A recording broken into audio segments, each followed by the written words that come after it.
Ni mu gihe imikwabu ikomeje hirya no hino mu gihugu, ni mu gihe leta y'u Rwanda ikomeje gushyiramo imbaraga mu kugira ngo bace inzoga z'ibyuma, ndetse n'izindi nzoga zigiye zitandukanye zitemewe. Ibibaye mu kanya rero noneho ndagira ngo bitege amatwi. Ibibaye mu kanya byo bihise byerekana yuko leta y'u Rwanda ireba kure cyane, leta y'u Rwanda iba ifitiye abaturage urukundo ruhambaye. Ndagira ngo utege amatwi ino video tubane kugera ku musozo, ubundi urahita utangara cyane. Mu kanya rero mbere gato yuko mbabwira, ndagira ngo mbabwire ko amakarito 1313 ndetse n'amacupa 3179 by'inzoga zikwinze kwitwa ibyuma byangijwe ku mugaragaro hirya no hino mu ntara y'Amajyepfo honyine, ndetse muri gahunda y'igihugu yo gukura mu baturage inzoga zitujuje ubuziranenge. Ibinyobwa byamenwe kandi birimo n'amakarito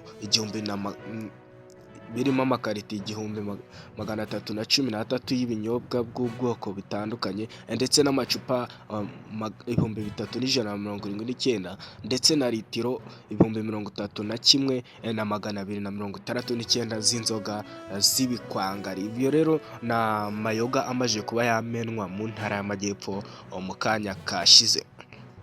Noneho ikintu leta y'u Rwanda ikoze cyashimishije abaturarwanda, ndetse kandi cyabashimishije cyane cyane, ndagira ngo mbere yuko nkikubwira murabyuka neza, abaturage hirya no hino mu gihugu bari batangiye kugenda bavuga ngo ese kuki izindi nzoga zahagaritswe, kuki inzoga bita Kiwingu, Gilbert ndetse n'izindi nk'izo kuki zo zitari gukorwaho bite byazo, kandi ubundi tumenyere ko Kiwingu ari inzoga hirya no hino igenda iyobya ubwenge bw'abantu. Umuntu ukimubwira Kiwingu ahita yumva negative effect, ahita yumva ibintu bibi, ahita yumva urugomo, ariko abantu barakomeje kwibaza bati ese ko bafunze inganda zo mu gihugu bagafunga iki,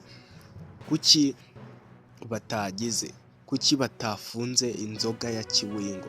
Ibyo rero leta y'u Rwanda yabyumvishije vuba cyane, ni mu gihe mu kanya ihise ihagarika itumizwa ry'ibinyobwa by'inzoga zisembuye 52, burimo 20 bukomoka mu Buhinde, 14 bukomoka muri Tanzania, ndetse na 11 bukomoka muri Uganda, na 5 buva mu gihugu cya Kenya.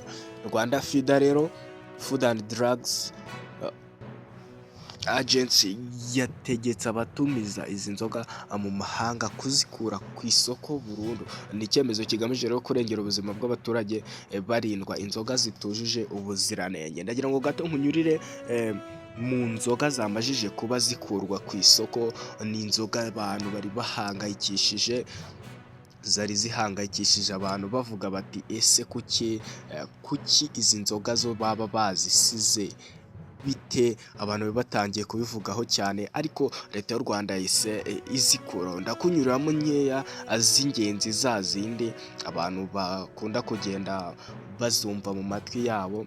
Harimo inzoga nka Bazoka, harimo Bazoka whisky nayo yamaze kubihagarika, Bazoka Red Bazoka Blended Deluxe Whisky, ndetse na Royal Bazoka Premium. Ni inzoga za Bazoka zose zamaze kuba nazo zikurwa ku isoko, zamaze kuba nazo zifungwa.